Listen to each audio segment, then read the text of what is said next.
हमने गारंटी दी थी भगवान श्री रामलला के अयोध्या धाम में दर्शन कराएंगे छत्तीसगढ़ के लोगों को, ऐसा वादा किया था। उस पर आज हमने निर्णय किया है।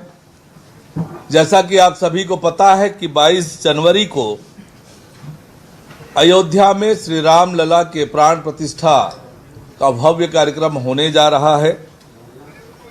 छत्तीसगढ़ सरकार प्रदेशवासियों को रामलला के दर्शन कराने हेतु अयोध्या ले जाने की घोषणा की है। और खबर पर ज्यादा जानकारी के साथ हमारे रेजिडेंट एडिटर आशीष तिवारी जुड़ रहे हैं। आशीष जी, रामलला दर्शन योजना को कैबिनेट की मंजूरी मिल गई है। 18 से 75 साल की ये लिमिट तय की गई है, और क्या कुछ बड़ी जानकारी?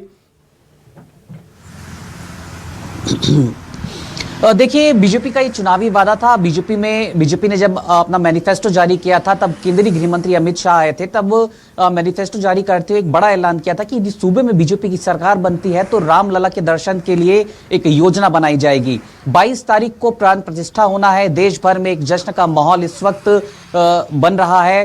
तो ऐसे में ठीक इसके पहले राज्य की साय सरकार ने एक बड़ा फैसला आज कैबिनेट की बैठक में लिया है और रामलला दर्शन योजना की शुरुआत करने का ऐलान किया है। संस्कृति विभाग की ओर से इसका प्रस्ताव आज कैबिनेट की बैठक में पेश किया गया था। इसके नीति क्या होंगे, नियम क्या होंगे, किस तरीके की प्रक्रिया अपनाई जाएगी, इन तमाम मसौदे का जिक्र कैबिनेट में हुआ और कैबिनेट में इस पर फैसला ले लिया गया, इस पर मुहर लगा दी गई। जो शुरुआती दौर में जो जानकारी डिप्टी सीएम अरुण साव ने दी है, वो जानकारी कहती है कि 18 साल से 75 साल तक के एज ग्रुप के लोगों को रामलला दर्शन योजना का लाभ दिया जाएगा। लेकिन शुरुआती दौर में 55 साल के नीचे के जो लोग होंगे इस वर्ग एज ग्रुप के, उन्हें दर्शन के लिए ले जाया जाएगा। अलग अलग रूट इसके मैप तैयार किए गए हैं। रायपुर, रायगढ़, बिलासपुर जैसे जंक्शन जो है, वहां से तमाम जो लाभार्थी होंगे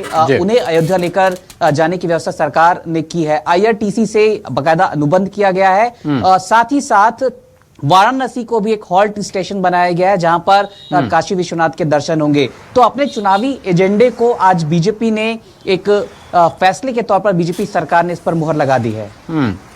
तो आशीष, रेलवे से टाई अप किया गया है, मतलब रेल माध्यम से छत्तीसगढ़ वासियों को भगवान रामलला के दर्शन कराए जाएंगे।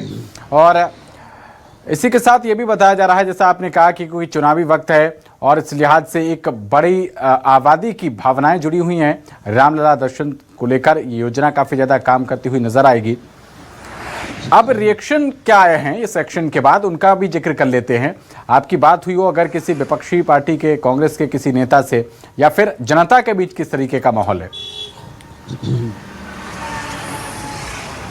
देखिए, थोड़ी देर पहले ही कैबिनेट की बैठक की ब्रीफिंग डिप्टी सीएम ने की है, तो फौरी तौर पर कोई रिएक्शन इस वक्त तो नहीं आया। लेकिन जाहिर सी बात है, चुनाव का एक बड़ा वादा बीजेपी का था और इस वादे के बूते एक वर्ग विशेष का, एक वर्ग का बड़ा वोट बीजेपी के हिस्से आया है। तो जाहिर सी बात है कि पर्टिकुलर राम लला के नाम पर जिन मतदाताओं ने बीजेपी को वोट दिया था, सूबे में सरकार बनाई थी, तो उनके लिए खुशी की बात तो होगी ही। साथ ही साथ बीजेपी ने इस वादे को तो जरूर पूरा किया है, बीजेपी की सरकार ने। एक बड़ा इसके पॉलिटिकल एंगल को भी यहां पर देखें तो लोकसभा चुनाव बेहद करीब है, और लोकसभा चुनाव के पहले बीजेपी यदि इस तरीके की योजना पर काम करती हुई नजर आती है तो कहीं ना कहीं इसके सियासी मायने भी बीजेपी इस योजना के जरिए ढूंढती दिखाई पड़ती है। जाहिर सी बात है कि राम मंदिर की प्राण प्रतिष्ठा जिस तरीके से अयोध्या में की जा रही है, एक भव्य जलसे का जिस तरीके से एक माहौल यहां पर तैयार किया जा रहा है, तो इसके एक बड़े पॉलिटिकल मैसेज इसके पीछे